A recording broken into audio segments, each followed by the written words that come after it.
President Aquino sees the country's economy to exceed its growth target this year. The NEDA forecasts a 6% GDP growth for 2013, but the president stressed that with a strong economic performance, the country may surpass that projection. The president spoke to newsmen at the sidelines of the 40th anniversary celebration of the NEDA at its central office in Pasig City. The chief executive cited NEDA's contribution to the country's strong economic performance in 2012. Added details from Rocky Ignacio. The economic fundamentals remain strong in Philippine economy. In his speech during the 40th anniversary of the National Economic Development Authority, President Aquino noted that the stock market index had opened reaching the more than 6,000 level. Kanina ho ni-report sa atin, nagbukas raw stock market, lampas na 6,200 na level. Just 2.5 years ago, 4,000.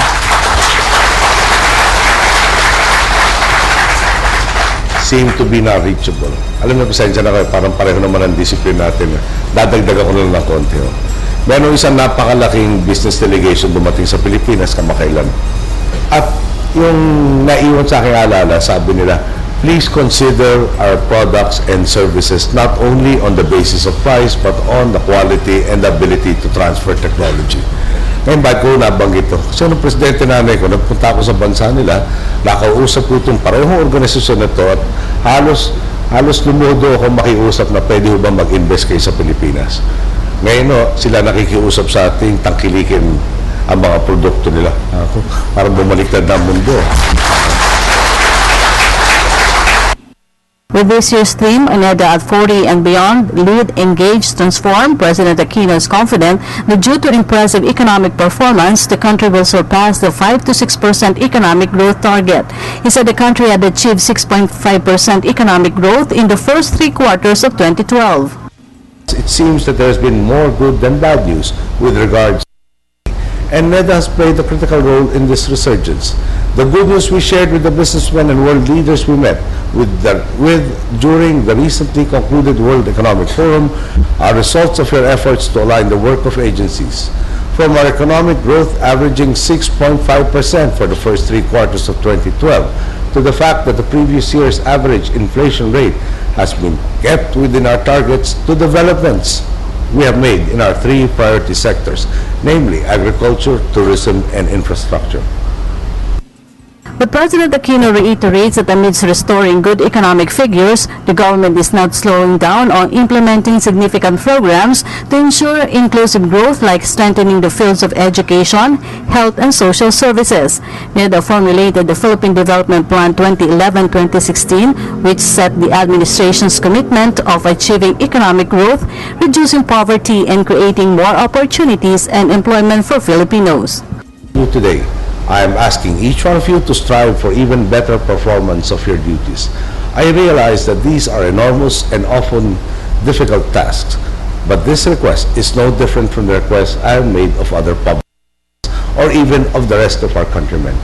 When I promised that our government would tread the straight path, I did not say it would be easy. The truth is there will be no shortage of difficulties in the road ahead. So it is even more important for all of us to support each other and walk the straight path together. If NEDA has the responsibility of coordinating development efforts, each and every employee must do their best so that the agency as a whole performs well. And you can expect no less from the rest of us, whether in government or in wider society. In this way, we can fill the cracks as we go along and propel our country to even greater success. President Aquino is back from his successful attendance in the annual World Economic Forum held in Davos, Switzerland, where he presented a new and vibrant Philippine economy. In today's government website, the 2012 Prosperity Index published by Legatum Institute showed that the Philippine economy continues to display strong economic growth since 2009. The Legatum Institute is an international think tank that serves as an investor's guide.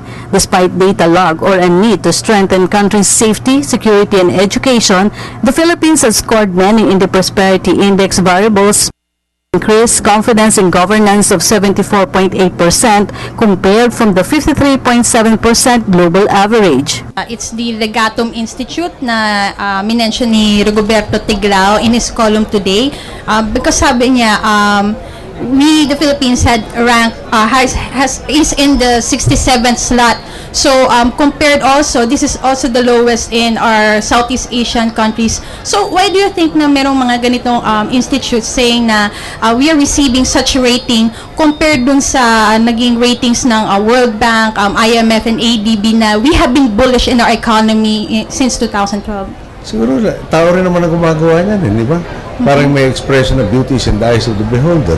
Baka naman yung without actually seeing, sensa nga medyo sorry, yung may pagka-obscure sa akin yung mga data na yan. I'm trying to compare apples to apples, no?